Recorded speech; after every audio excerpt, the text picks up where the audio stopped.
In my last video, I talked about what is tendinitis, and I'm going to talk about why you get tendinitis or why a particular group of people tend to develop tendinitis more than others. My name is Huang. I'm an occupational therapist and certified hand therapist, owner of Hands-On Therapy Services, and one of the things I see a lot are people with various forms of tendinitis.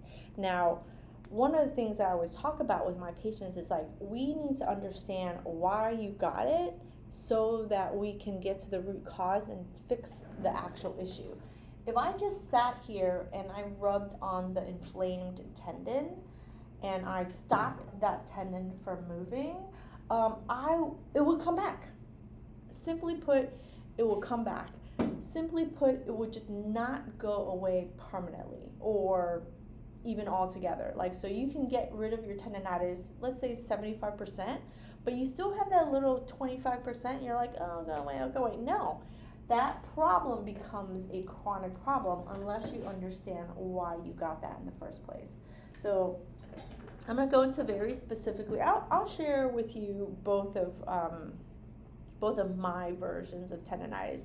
I specifically had lateral epicondylitis from when I switched jobs. So I had, my foot and my elbow, right? Simply put, foot is called plantar fasciitis, elbow is called lateral epicondylitis, or it can also be called tennis elbow. And I wasn't playing tennis at that time, but I often talk to my patients that not everyone is the same. So you have to kind of, if you're watching this and you're trying to figure it out on your own, figure it out on your own. But if you want to figure it out faster, you want to go and find yourself a specialist that can really help you. If you're in Miami area, I can help you. If you're not in the Miami area, there's a way that I can also help you. But tendinitis, people with tendinitis have the ability to move. Nothing is broken, nothing is torn. You are allowed to move, and technically speaking, you probably have a lot more motion. You just feel tight all the time. That feeling of tightness, right? Where everyone's like, stretch, stretch, stretch. Well, it doesn't work. That stretching doesn't necessarily work. I know because I stretched the crap out of my tendons and muscles, and it never went away fully. It went away in that moment. It felt really good and really great. But what happened was I kept feeling that tightness. Now, I often tell my patients there's two types of bodies. There's two body types. We have our loosey-goosey people and we have our stiff as a board people, right? So loosey-goosey people, right? Loosey-goosey people. So everything's on a bell curve, everything's on a spectrum, right? You have tight as a board. Tight as a board. And then you have your loosey-goosey people. I had a patient tell me, he's like, what is loosey-goosey? Like, he wanted to know the technical terminology. The technical terminology is hypermobile. Hypermobile. So we have people who are hypermobile, meaning they have a lot of motion, lots of motion. Look at my fingers. My big knuckles can go all the way back. Look at my elbow. My elbow goes beyond 0. And if you look at my knees, I don't have the right pants, but my knees go beyond 0. So if this is straight, my knee goes like that. Right? I am a very loosey-goosey person, and I am hypermobile. Now, you might be tight as a board, and you are considered hypomobile. Oh my God, my husband and I are like literally opposites in every single way. I'm hypermobile, he is hypomobile. This man don't have that much motion. So people who don't have that much motion, if you look, they tend not to be the ones with tendinitis. Majority of the people, and of course, don't get your panties in a bunch. There is a bell curve. There are some people who are very, very loosey-goosey, and there's a particular diagnosis for that. We're not going to talk about that right now.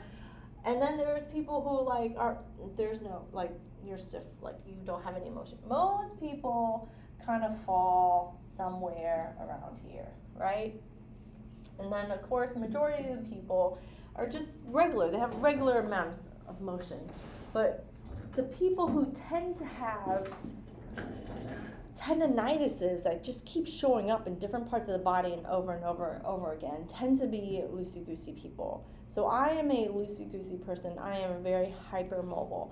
And so what happens is you can't treat tendinitises as the same for everybody because everyone has a different body type. Now again, maybe it's just my practice, but a lot of people who come to my practice with various forms of tendinitises, they all come because they're very loosey-goosey. They tend to be hypermobile. And people who are hypermobile tend to feel that tightness all the time. I used to sit here and I used to stretch. So if you've seen the video where you're like, okay, elbows straight, I have this video. Go look way back. I have this video where I share with you how to stretch correctly. Elbows straight. You want to see the inside of your elbow. Turn your palms down.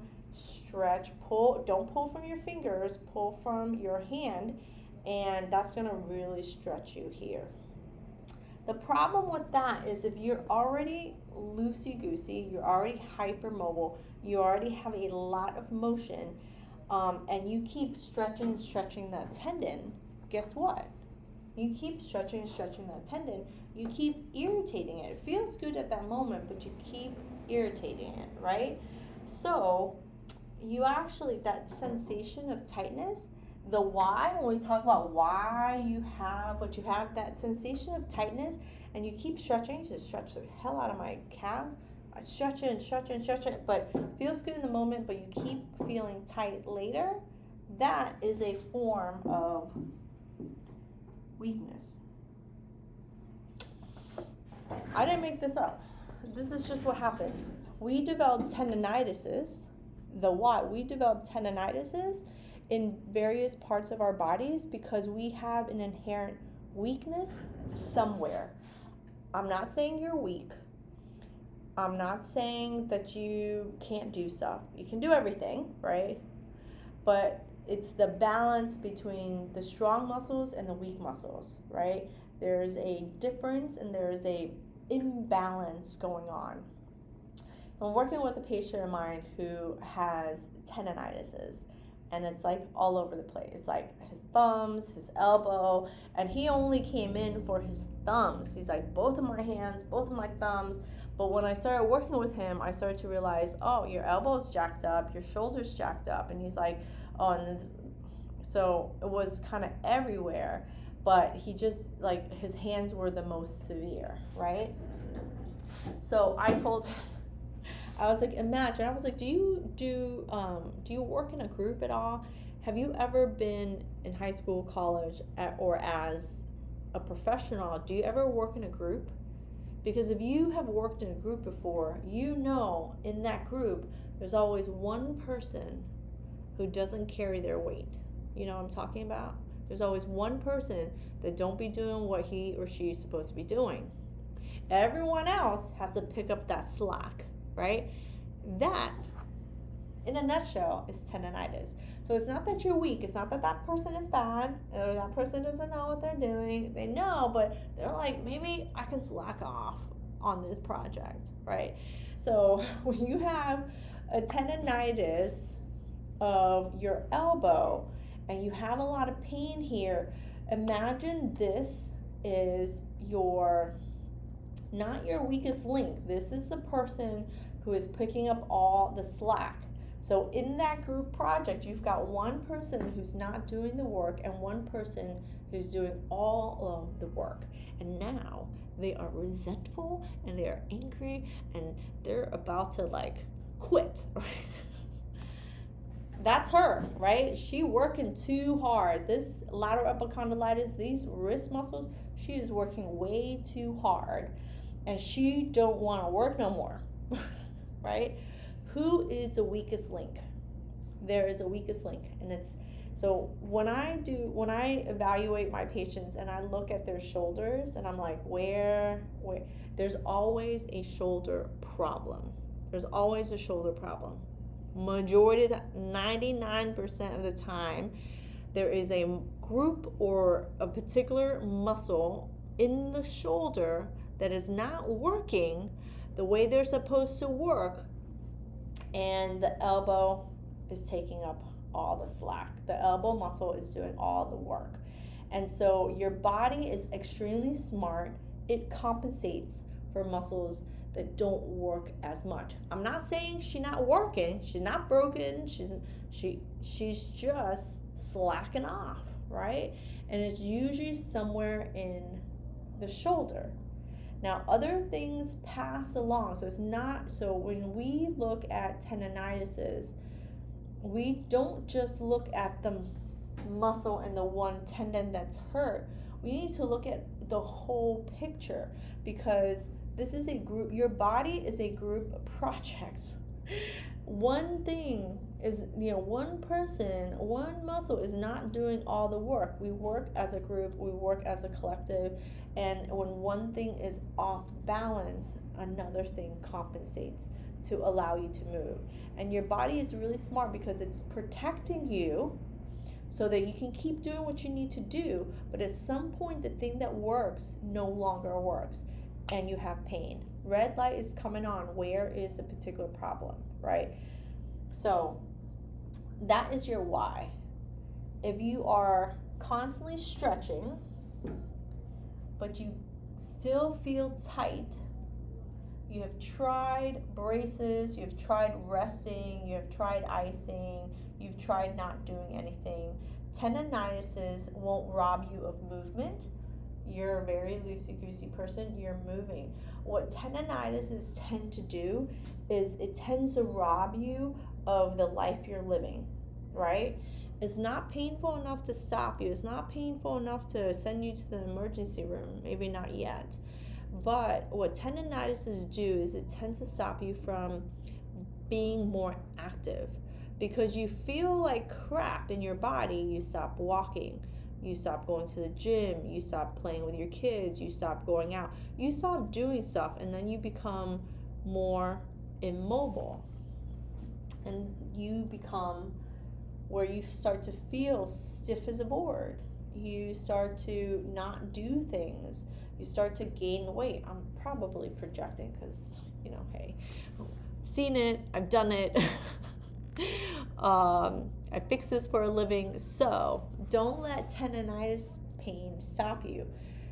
Foot tendinitis, I've had it, I've done the injection, I bought that stupid boot that you wear at night that does not work. When you sleep, your feet are supposed to go like this, and then you're wearing this stupid boot that's like, let me keep it stretched, let me keep it irritated. Like, it didn't work. It's the most uncomfortable thing in the world to wear. I bought orthotics for my shoes.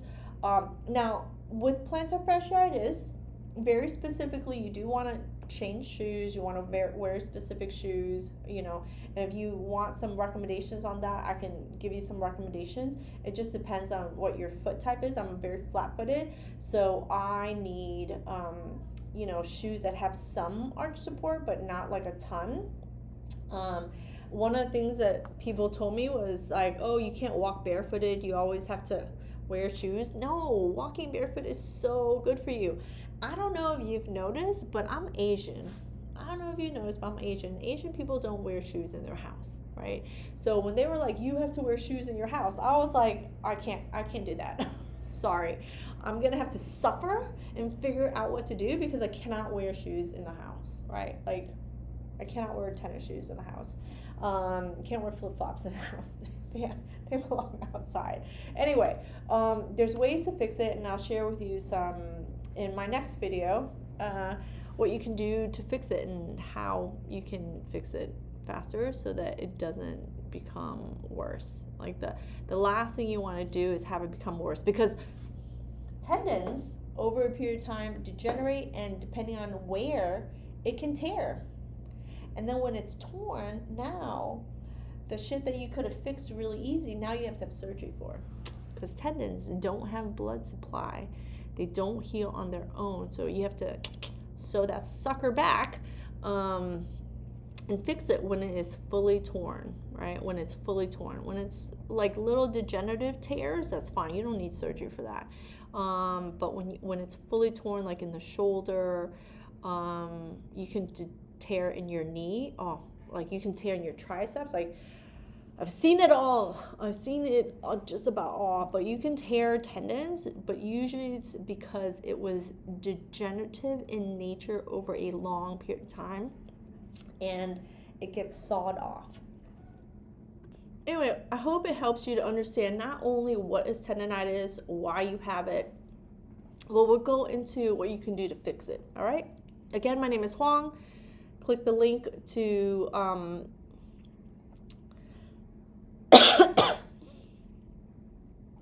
again, my name is Huang. Click the link to subscribe. Leave me a comment if you have any questions, or the links below if you want to work with me. All right, thanks. Bye.